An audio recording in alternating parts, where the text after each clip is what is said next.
Finally, let's talk about gold and Bitcoin. As you can see on the 4 hour time frame, we've had a break of structure in towards the downside, with this being our swing low and this being our swing high. We've pushed up, creating a nice demand chain, which took out the major points of liquidity within this overall impulse in towards the downside. Since we've taken out that liquidity, we can see we've then had a break of the demand chain and we are now fully bearish. If we go down onto the 1 hour time frame, we can see that it is not very clear price action. We've had breaks of structure in towards the upside, but then we've had a break of structure in towards the downside.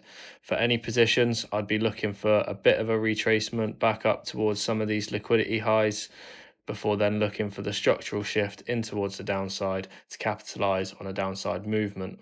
Because if I look to the left, I don't see any strong highs in any of these that gives me certainty that this is where price will reverse and continue pushing in towards the highs. If we go to Bitcoin, we can see on the daily time frame we've had a break of structure in towards the downside, with this being our high and this being our low. We again have created a nice demand chain pushing price in towards the upside.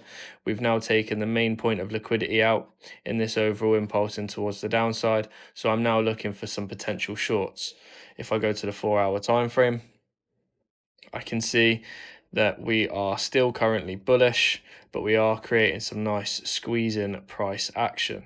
And what I mean by that is we are forming a nice ascending channel, which once we break out, I expect a nice impulsive move in towards the downside. We've had, this is our main break of structure, so this is our low and this is our high. As you can see, the demand chain in control is still currently this demand zone here, so I'll be waiting for price to come down, break this, retest it, and then I'll be looking to get into some nice shorts at this level.